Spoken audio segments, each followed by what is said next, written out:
বলি আজকে আমি একটু কথা বলবো যাদবপুর দক্ষিণ যাদবপুর বাসন্তীপাড়া রাস্তার বিষয়ে। এখানে ঝড় বৃষ্টির কারণে রাস্তার পরিস্থিতি কি রকম আমি এনার কাছ থেকে একটু শুনবো।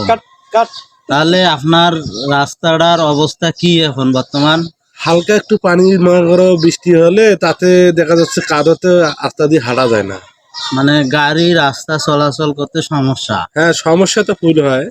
মানে ঝড় বৃষ্টি যতদিন অবস্থায় আছে কাদো মানে থেকেই যায় না। হ্যাঁ, কাদো থেকে যায়, আবার দেখা যাচ্ছে পাশে ফির গরু বকরি বাঁধে, তো রাস্তা তো এই যে ইয়েগুলো আসে, তো রাস্তাটা একটু ভালো করলে ভালো হতো আর কি, পিচ দেওয়ার ব্যবস্থা করা লাগতো।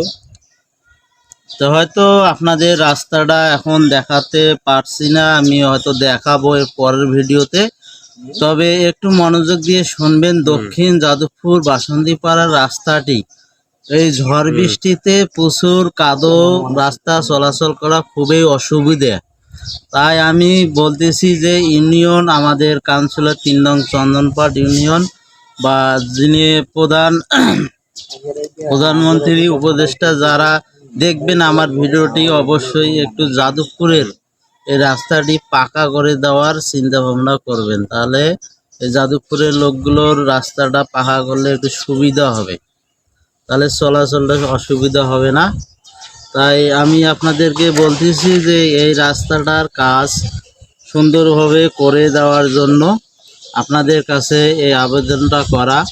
আর রাস্তাটি আমি আগামী কাল হয়তো দেখাতে পারি পরের ভিডিওতে।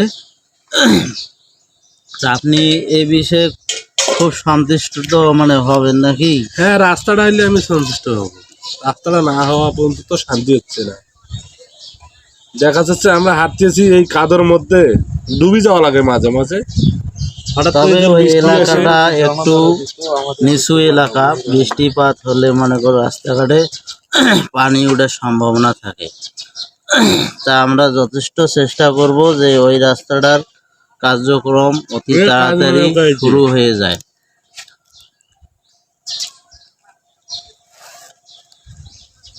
আপনারা যারা ভিডিওটা দেখতেছেন অবশ্যই শেয়ার করে দেবেন এবং অন্যজনকে দেখার সুযোগ করে দেবেন।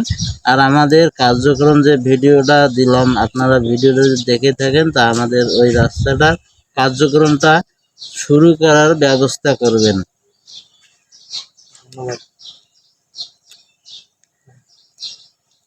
মনোযোগ দিয়ে আমার কথাগুলো যদি বুঝে থাকেন তাহলে অবশ্যই কাজটা আমার করা অতি যত্ন সহকারে কাজটা করে দিতে হবে, যাতে ওই দক্ষিণ